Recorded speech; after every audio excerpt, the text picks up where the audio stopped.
Simonyan is in bed with a dead man, yet claims Zelensky is a drug addict. Kadyrov received a new medal and immediately broke the law of the Russian Federation. Victoria Bonya spoke out and saved Telegram. Russian commanders are forcing their soldiers into intimacy. A student in Moscow attacked Lenin.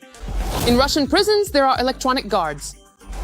And Yuri Loza in Everything is as Usual about this and more. Hello everyone, I'm Karina Klishun, and this is the program Trending. I've gathered a lot of interesting news for you, and believe me, we'll have plenty to discuss today. So let's get started. And let's start with an appeal. Yes, I'm talking about Victoria Bonya's unique appeal. She left Dom 2 a long time ago, but Dom 2 hasn't left her yet. Not known for her intelligence, Bonya decided to record an appeal to Putin on behalf of the people.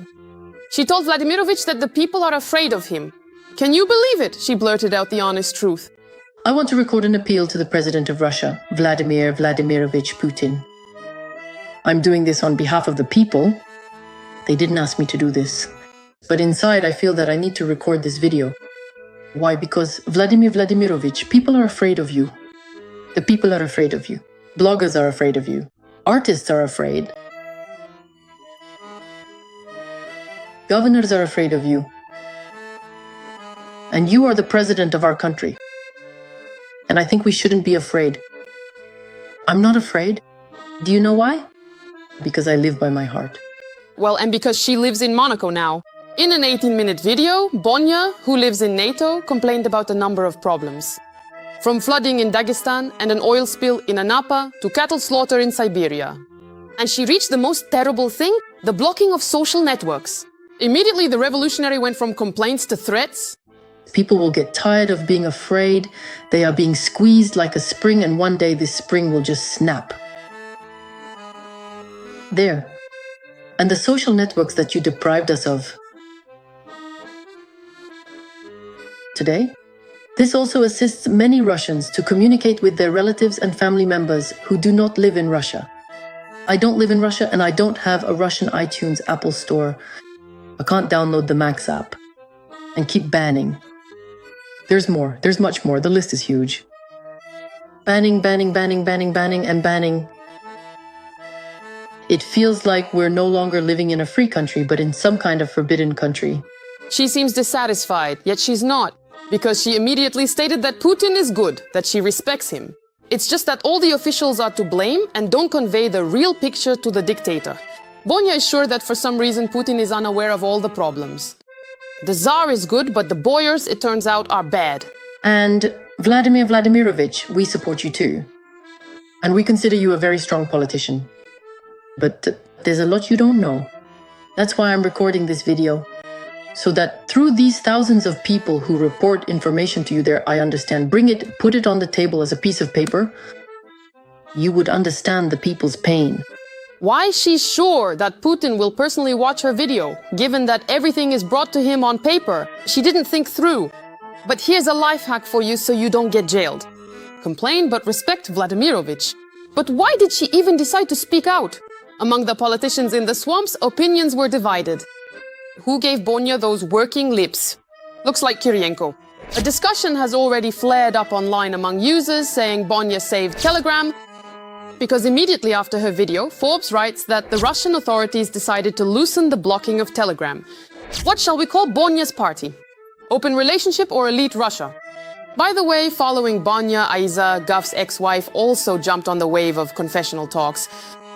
All the same, the president is great, it's just that information isn't reported to him. But she didn't have enough brains not to record against the backdrop of palm trees. I, of course, sincerely hope that our president is indeed not aware. And as Vika says, everything is brought to him in a folder and he doesn't know what's happening to people. I sincerely want to believe that. But I just don't understand how such a situation could occur where 1% of people... You have what 99% of people out there simply do not have. But there's a catch. He knows everything. The whitewashing of the Tsar failed. You can also write a couple of comments to her under the video. The top ones I'll screenshot and send to her personally. But by the way, Bloomberg also writes that they decided to slow down with internet blockings in Russia. Journalists are sure that in this way they decided to raise Putin's rating. It is stated that the blocking initiative, which came from the FSB, was criticized by some high-ranking officials. They supposedly warned that further blockings carry too much risk for politics and the economy, especially before the State Duma elections. But there is one but. You don't have to be a genius to understand that the Kremlin is not interested in ratings. How many years has Putin been in power? And they think he doesn't draw the ratings himself? Even blocking the internet and a total mess in the country is not a reason for Russians to somehow fight the authorities. And here they are afraid of losing rating because of Telegram. Funny. Moreover, Peskov is sure that actually people understand everything and support the digital dictatorship. Now is a situation where security considerations dictate the need to take certain measures. These measures are being taken, and undoubtedly, the majority of our fellow citizens understand the expediency of these measures and the need for these measures. It's clear that internet restrictions cause inconvenience for many citizens. But this is just a phase. Once the need for this measure is gone, then naturally, service will be fully restored and normalized. He says the internet will be fixed. Believe him? The thought that they could just stop the war and live normally hasn't occurred to anyone yet. Margarita Simonyan also decided to share a couple of her little secrets with us. After rumors about how she profits from her illness and that the illness might even be fake, she went on the show Secret for a Million to share her grief once again. The kind of family happiness, the warmth and closeness that we had, well, it's not something everyone gets. And that kind of love, his love, which I always felt. But the reality is that many women, unfortunately, never actually get that opportunity in their lives. My mother-in-law, Larochka, she says, when I looked at you, I realized that I've never loved anyone and no one has ever loved me. Because it was some kind of incredible love. I'm writing a book about it now. That's what keeps me going. The one who loves to backtrack decided to reminisce about her late husband. She talked about the night he went to a Kobzon concert. Did they let you in right away to his room? Yes, sure.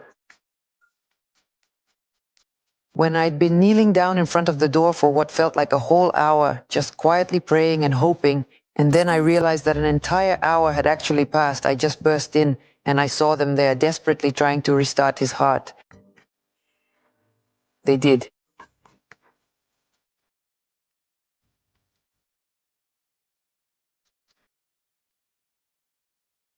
Then 9 months of hell, when they told me right away, literally on the second or third day, that his brain was completely damaged.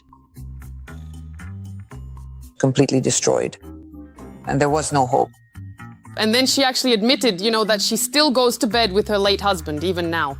While his ashes are next to me on the nightstand, then us, my ashes and his ashes, I'll ask to have them mixed and put in this sarcophagus. And we'll be there together under the stone pines. My every day starts with a thought of him and ends with a thought of him, and so on. This way, at least I have something near me. I still go to bed with my husband. So what are you suggesting I do? Hide it in a closet? Here's another reason to turn off the TV. Because after those heartbreaking stories, Margot went to another channel and is already talking about how Zelensky uses illegal substances. Have you ever snorted? No, thank God. Me neither. But people in the know tell me that's what it is. So I can't really judge something that I've never actually tried myself. But people who have tried it, and I know a few of them, tell me that's exactly what it is. Yeah, they've started whining again about how everyone is hooked on something. Zelensky, the French, and basically everyone else too. I wish they'd come up with something new for once. Friends, share your thoughts on this in the comments section below. I'm always around, I read everything, and I'll definitely reply to you. So I'm waiting. And also, don't forget to give this video a like. It's a small gesture from you, but a huge support for the whole trending team. Meanwhile, Ramzan Kadyrov decided to chase some clout as well. Remember that medal for his contribution to science? Forget it? This award is even better. Don Don received an order for his contribution to the cement industry. Minsoyuz Cement has decided to award you the first-degree order for your special contribution to the cement industry of the Russian Federation. While Martin Kina was praising Kadyrov, Kadyrov himself seemed to be in shock. He didn't even move. So what exactly was his contribution to the cement industry? He approved and ordered the construction of a new cement plant. And since in Chechnya they don't say thanks without medals, they decided to award him. But there's a catch. He's not actually eligible for it. To receive such an order, according to the regulations, the minimum required work experience is 15 years. And over the last 15 years, the only thing Don Don could have put in concrete is his enemies. Ahmad is power. Allahu Akbar. Every voice matters. Join our community, support independent journalism and help us bring you the truth from Ukraine. Become a member of Ukraine Today. Join us now. Well, the ones getting neither medals nor money are the Russian soldiers. They wanted to take Kiev in 3 days, but it's just not happening. Instead, they've been pushing near Mala Tokmachka for an entire year. In the Zaporizhzhia direction, positional battles took place near Lobkove Stepov and on the outskirts of Mala Tokmachka. Battles also continue on the outskirts of Mala Tokmachka. Battles also continue in the area of Mala Tokmachka. Battles also continue on the outskirts of Mala Tokmachka. There are also some small advances in Mala Tokmachka. Our troops also have small advances in the southeastern part of Mala Tokmachka.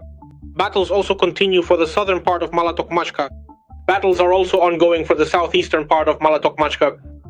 Our troops have become more active in the Mala Tokmachka area. There are small advances within the settlement itself. There are advances in the Mala Tokmachka area. Battles are also ongoing in the Mala Tokmachka area. There is also an advance in the Mala Tokmachka area. The enemy acknowledges our advance in the Mala Tokmachka area. Our troops also liberated Mala Tokmachka yesterday. Also fierce battles in the area of Novodanilivka and Mala Tokmachka.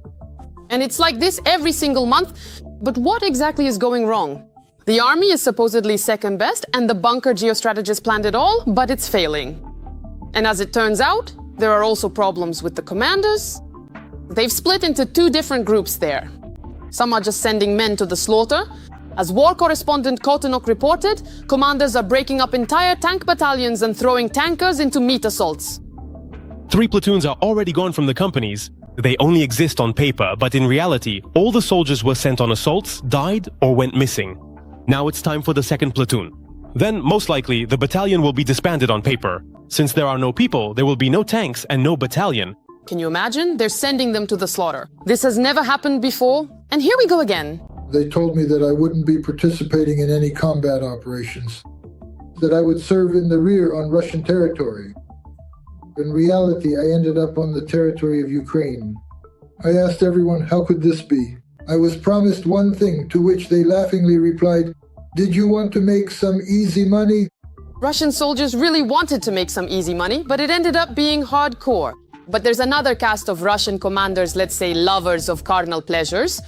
It's not the first time Russian war correspondents and journalists have complained that commanders want to, let's say, screw over Russian soldiers. Judging by the information at my disposal, the regiment commander allegedly didn't just exceed his official powers, but also tortured the victim. And other acts of a sexual nature. I could be wrong about something, of course, but I've never seen greater cynicism or mockery toward our real combat officers who've practically given their whole lives to serving the motherland. And then we see videos like this from the dugouts. Trained, so to speak. Are you going to work? Huh? What? Turn the music up a little bit. Please turn on the music for me. Yes. I'm going to start on him now, because it's going to get rough. And remember, yesterday I talked about how 19-year-old conscripts from Yakutia are being pressured into signing contracts? Here's how Nikitka's mother sent him off, hoping he'd serve his time and be home in a year. Well, they've got him dressed and booted. The main thing is the phone, right? In a year, Nikita, we'll be waiting for you. Do you hear me, son? All grown up? Yes. Call us. All the guys I see, they're all such young boys. Well, Nikitka's appeal has surfaced. He's a conscript. He didn't even have time to serve. They forced him to sign a contract. Right away, on the 2nd day. They talked for 2 hours pressuring me to sign. I knew, so I signed it. What did they say after signing? They said, "Well done, good job, you're a man now."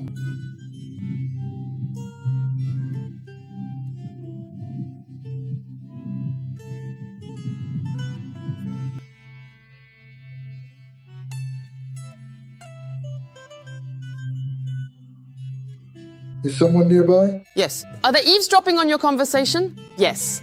I see. Bye.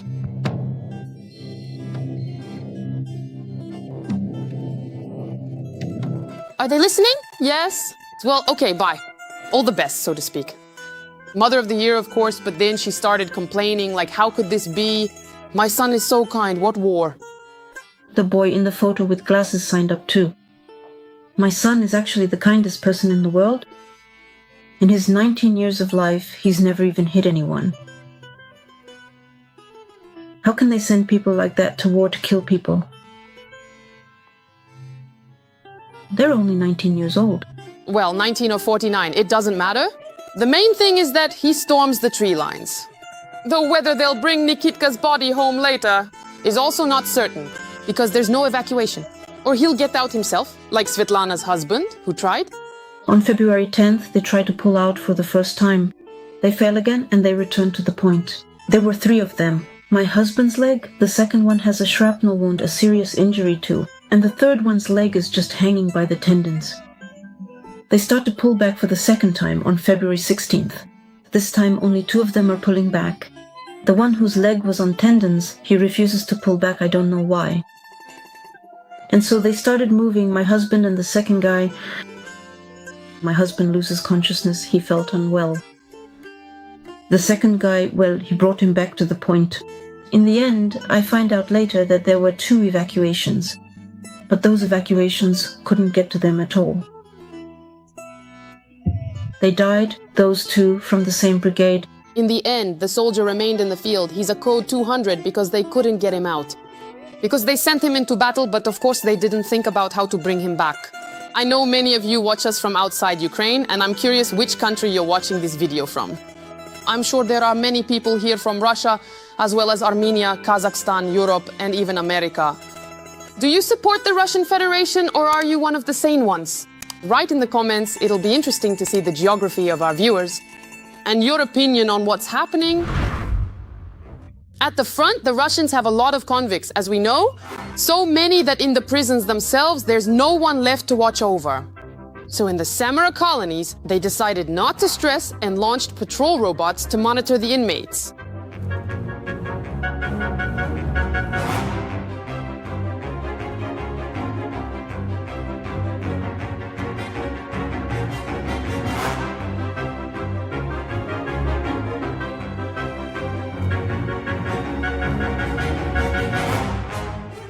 They say it's a pilot project for now, but in the future, the technology might reach other correctional facilities. An electronic guard called Gorodovoy patrols the area, records rule violations, and signals the management about conflicts or escapes. Well, that's just great. Robots to the prisons and guards to the assault units. Meanwhile, the spring fever has arrived in Moscow. There, an 18-year-old kid attacked Lenin. He even threw his sneaker into Lenin's sarcophagus. The student apparently found an uncensored history book because he explained his actions by saying he doesn't share the views of the proletariat leader. But he didn't even try to run away. The court found the guy guilty and sentenced him to 10 days of house arrest for hooliganism. But a Muscovite got 13 days for spitting in a girl's face on the subway after she refused to be intimate with him. A certain Rashid and his friend approached a girl in a train car at Domodedovskaya. He asked to get to know her and be intimate, and after she refused, he started threatening both her and her mother. The girl tried to change seats, but he caught up with her and spat in her face. Either turn on the internet or give them something to do, because they're clearly losing their minds. Well, one person Spring didn't spare is Yuri Loza. While scientists argue about space, Loza has already figured it all out. According to him, the NASA moon mission is a fake, a show, and basically a 10-day staged production. Let me remind you, he's convinced the Earth is flat. And suddenly you start to realize that rivers can't flow on a spherical Earth. Well, I laid out water lines, I used a theodolite, I tracked these rivers, we measured everything, and we made these maps. I know that a river cannot flow on a spherical Earth. There isn't a single model in the world, not one river that accounts for the Earth's curvature, only on a flat surface. And then you realize it's all logical, that the Earth is flat. He stated that the first photos NASA published were enough for him to realize it was staged. When he saw the splashdown photos, he was convinced once again that the whole mission was fake. Well, now we just have to wait for Loza to explain how the universe really works, and then we can shut down Roscosmos and NASA as unnecessary. Or maybe he's trying to become a cosmonaut. If so, it's pointless. They don't take idiots like that as cosmonauts. Loza screams about space, Bonya disses Putin from Monaco, and Novosibirsk residents are, wow, shocked by the reality in their region. Don't show them any information about robots. They won't believe all this is happening in their country. Okay, well, we're filming. Let's keep telling the story. See, according to what the officials have stated, none of these houses are considered to be in need of any repairs at all, as far as they are concerned. They say, well, why don't you just go ahead and sell your apartments, they say, and then simply take out some mortgages. I feel like saying, well, you buy from us, let's trade places with you. A city of contrasts in these houses. A one-room apartment costs $2.5 million at best. In these houses over here, a one-room apartment costs $7 million. So how many millions in mortgage would someone need to take out with an average income of 40 to 50,000 rubles, right? People work here in clinics and hospitals. And would they even be granted 5 million in mortgage with that income, moving over here? We all use the same infrastructure here, the same kindergartens, the same shops, but the living conditions are different for everyone.